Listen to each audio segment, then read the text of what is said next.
ಇನ್ನು ಸರ್ಕಾರದ ವಿರುದ್ಧ ವಿಪಕ್ಷ ನಾಯಕ ಆರ್ ಅಶೋಕ್ ಕೂಡ ವಾಗ್ದಾಳಿ ನಡೆಸಿದ್ದಾರೆ. ಇದು ಬ್ರ್ಯಾಂಡ್ ಬೆಂಗಳೂರಲ್ಲ, ಡೆತ್ ಬೆಂಗಳೂರು ಅಂತ ಲೇವಡಿ ಆಡಿದ್ದಾರೆ.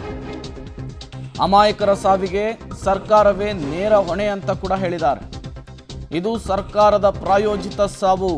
ಆರ್ ಅಶೋಕ್ ಅವರ ಮಾತಿದು. ಪಬ್ಲಿಸಿಟಿಗಾಗಿ ಬಡವರ ಜೀವವನ್ನ ಬಲಿ ಕೊಟ್ಟಿದೆ ಸರ್ಕಾರ.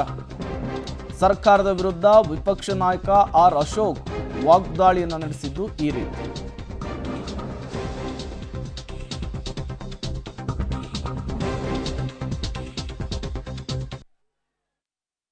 ವಿರೋಧ ಪಕ್ಷ ನಾಯಕರಾಗಿರುವಂತಹ ಅಶೋಕ್ ಅವರದು ಸರ್, ಈ ರೀತಿ ಒಂದು ಘಟನೆ ಬೆಂಗಳೂರಲ್ಲಿ ಹಿಂದೆ ಯಾವತ್ತೂ ಆಗಿರಲಿಲ್ಲ ಅಥವಾ ರಾಜ್ಯದಲ್ಲೇ ಆಗಿರಲಿಲ್ಲ. ಸರ್ಕಾರ ಇದ್ರ ಬಗ್ಗೆ ಯಾವ ನಿರ್ಧಾರನೂ ಸರಿಯಾದ ರೀತಿ ತಗೊಂಡಿಲ್ಲ ಅಂತ ಮೊದಲ ರಿಯಾಕ್ಷನ್. ನೋಡ್ರಿ, ಇದು ಬ್ರ್ಯಾಂಡ್ ಬೆಂಗಳೂರಲ್ಲ, ಡೆತ್ ಬೆಂಗಳೂರು ಆಗೈತಿ. ಇವತ್ತು ಕಾಂಗ್ರೆಸ್ ಪಾರ್ಟಿ, ಕರ್ನಾಟಕ ಸರ್ಕಾರ ಇವತ್ತು ಈ ಸಾವಿಗೆ ನೇರ ಕಾರಣ ಆಗಿದ್ದಾರೆ. ಕ್ರೆಡಿಟ್ ಬೇಕಲ್ಲ ಅವ್ರಿಗೆ.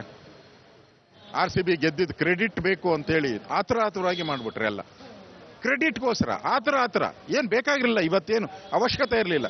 ಕಪ್ ನಮ್ದು ಬಂದಿತ್ತು, ದುಡ್ಡೆಲ್ಲ ಅಕೌಂಟ್ಗೆ ಬಂದು ಬಿದ್ದಿತ್ತು, ಪ್ಲೇಯರ್ಸ್ ಅಕೌಂಟ್ಗೆ. ಅರ್ರಿ ಏನ್ ಬೇಕಾಗಿತ್ತು ರೀ? ಏನ್ ಕೊಳ್ಳೆ ಹೋಗೋದೇನಿತ್ತು? ನಾಳೆ ಮಾಡಿದ್ರೆ ಅರೇಂಜ್ಮೆಂಟ್ ಮಾಡಿ ರೀತಿಯ ವ್ಯವಸ್ಥೆ ಮಾಡ್ಕೊಳ್ಳದೆ ಇಷ್ಟು ತರಾತುರಿಯಲ್ಲಿ ಮಾಡುವಂತ ಅರ್ಜೆಂಟ್ ಏನಿತ್ತು ಸರ್ ಸರ್ಕಾರಕ್ಕೆ? ಅರ್ಜೆಂಟ್ ಕ್ರೆಡಿಟ್ ವಾರ್, ಪಾಪ್ಯುಲರ್ ಬೇಕು ನಮಗೆ. ಈ ಅವರ ಪಾಪ್ಯುಲಾರಿಟಿ ಕ್ರಿಯೇಟ್ ಮಾಡೋಕ್ಕೋಸ್ಕರ 11 ಜನರ ಜೀವವನ್ನ ತೆಗೆದಂತ ಕರ್ನಾಟಕ ರಾಜ್ಯದ ಸರ್ಕಾರ ರಾಕ್ಷಸಿ ಸರ್ಕಾರ ಇದು. ಬೆಂಗಳೂರನ್ನ ಡೆತ್ ಬೆಂಗಳೂರು, ಬ್ರ್ಯಾಂಡ್ ಬೆಂಗಳೂರು ಹೋಗಿ ಡೆತ್ ಬೆಂಗಳೂರು ಆಯ್ತು. ಇನ್ಯಾರು ಕ್ರಿಕೆಟ್ಗೆ ಇಲ್ಲಿ ಬರಂಗೇ ಇಲ್ಲ. ಬರ್ಬೇಕಾದ್ರೂ ಅವ್ರ ಮನೆಯವರೆಲ್ಲ ಹೇಳ್ತಾರೆ ಹುಷಾರಪ್ಪ ಅಂತೇಳಿ. ಆ ರೀತಿ ಬೆಂಗಳೂರು, ಹುಷಾರ್ ಬೆಂಗಳೂರು ಮಾಡ್ಬಿಟ್ರು ಸರ್. ಇಲ್ಲಿ ಕಲ್ತುಳಿತ ನೋಡಿದ್ರೆ ಪೊಲೀಸರು ಯಾವ ರೀತಿ ವ್ಯವಸ್ಥೆ ಮಾಡ್ಕೊಂಡಿದ್ರು? ಪೊಲೀಸವ್ರದ್ದು ಇದ್ರಲ್ಲಿ ತಪ್ಪಿಲ್ಲ ರೀ. ಅವ್ರು ಮಾಡೋದು ಬೇಡ ಅಂತ ಹೇಳಿದ್ರು. ನೀವು ಯಾವುದೇ ಅಧಿಕಾರಿನ ಕೇಳಿ, ಪೊಲೀಸರು ನೆನ್ನೆನೇ ಹೇಳಿದ್ದಾರೆ ಮಾಡಕ್ ಸಾಧ್ಯನೇ ಇಲ್ಲ ಸರ್. 2 ಲಕ್ಷ ಜನಕ್ಕೆ ಅಟ್ಲೀಸ್ಟ್ ನಾವೊಂದು 10,000 ಪೊಲೀಸವ್ರನ್ನಾದ್ರೂ ಹಾಕ್ಬೇಕು, 20,000 ಪೊಲೀಸ್ CRPF ಬೇಕು, ನಮಗೆ ಬೇರೆ ಬೇರೆ ಫೋರ್ಸಸ್ ಬೇಕು. ನಮ್ದ ಸರ್ಕಾರ ನಿಂದ ಸರ್ಕಾರ ಅಂತ ಕೇಳಿದ್ದಾರೆ ಸರ್. 3-4 ಕಡೆ ಕಾರ್ಯಕ್ರಮ ಮಾಡೋ ಅಗತ್ಯ ಆಯ್ತಾ? ಒಂದೇ ಕಡೆ ಮಾಡ್ಬೋದಾಗಿತ್ತಲ್ಲ. ಈ ತರ ಒಂದು ವಿಧಾನಸೌಧ, ಮತ್ತೊಂದು ರೋಡ್ ಶೋ ಅಂತಾರೆ, ಆಮೇಲೆ ಕ್ಯಾನ್ಸಲ್ ಮಾಡ್ಕೋತಾರೆ. ಚಿನ್ನಸ್ವಾಮಿ 3 ಕಡೆ ಸರ್ಕಾರದಲ್ಲೇ ಮಾಡ್ತಿರೋದು, ಎಲ್ಲ ಸರ್ಕಾರದವರೇ ಬಗ್ಗೆ ಆಗ್ತಿದ್ರು.